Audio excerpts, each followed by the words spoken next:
ओम शांति। स्वभाव और संस्कार। अब हमें पता है कि स्वभाव और संस्कार क्या होते हैं। यानी किसी भी व्यक्ति को जब अपने स्वभाव और संस्कार का ज्ञान हो जाता है, ये एक दिन में नहीं बनते।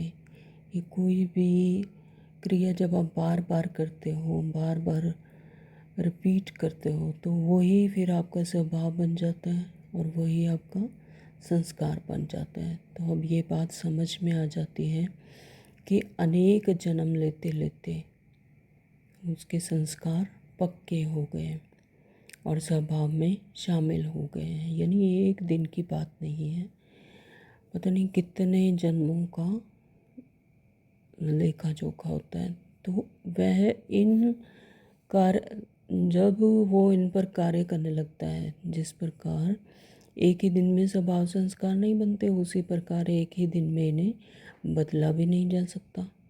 बार बार के योगाभ्यास और सम्मान के द्वारा इसको बदला जा सकता है, ये संभव हो पाता है। उदाहरण के लिए आत्मा का मूल संस्कार शांति होने के बावजूद भी बहुत से लोग क्रोध करते हैं। उनका यह संस्कार एक बार क्रोध करने से नहीं बनता, बल्कि बार बार क्रोध करने से यह उनके स्वभाव संस्कार का हिस्सा बन जाता है। जब वे राजयोग करते हैं तो उनको आत्मा के मूल गुणों का पता लगता है। उनको आभास होता है कि आत्मा के तो मूल गुण ये हैं, और जब परमात्मा से जुड़ते हैं तो शांति की किरणें उन्हें उस शांति के सागर से प्राप्त होने लगती है। तो धीरे धीरे आत्मा की जो बाकी शक्तियाँ, अन्य शक्तियाँ हैं और गुण हैं, वो भी उनमें भरने लगते हैं। तो मनुष्य के दुखों का मूल कारण क्या है? राजयोग में जब व्यक्ति अपना आत्मचिंतन करता है, स्वयं का विश्लेषण करता है और उसे पता लगता है कि अपने दुखों के लिए तो वह स्वयं ही जिम्मेवार है, इसके लिए किसी और को जिम्मेवार ठहरा ही नहीं सकते। अगर उस पर गुस्सा करने का संस्कार है, गुस्सा प्रकट करना है, तो इस प्रकार है जैसे सुलगते हुए कोयले को किसी और की तरफ फेंकने के लिए अपने हथेली पर उठा लेना।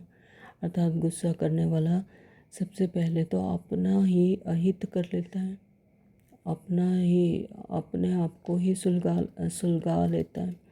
तो गुस्सा करने से जहाँ ब्लड प्रेशर आजकल हर किसी को हो रहा है, बीपी बढ़ना, हृदय रोग जैसी अनेक शारीरिक बीमारियाँ, हार्ट अटैक होती हैं, तो उनकी भी संभावनाएं बढ़ जाती हैं। तो वहीं गुस्से से वाद विवाद, कलह, मन मुटाव जैसी स्थितियाँ उत्पन्न हो जाती हैं। अपना समय बर्बाद करते हैं और अपना जो व्यवहार है वो ख़राब कर लेते हैं, अपने संपर्क संबंध खराब कर लेते हैं। तो ऐसी स्थितियाँ उत्पन्न होती हैं। तो परिवार में संतुलन रखने के लिए राजयोग द्वारा व्यक्ति शांत रहकर स्थिति को नियंत्रित कर पाता है। उसे समझ आता है कि मुझे ये करना है, ये नहीं करना है, मुझ आत्मा के निजी गुण क्या है। तो गांधी जी ने भी कहा था कि हिंसा का जवाब अहिंसा से दिया जाना चाहिए।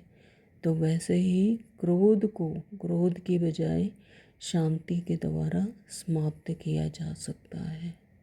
तो राजयोग को सीखना जरूरी है। राजयोग से ही व्यक्ति को अपना आत्मचिंतन करना आ पाता है।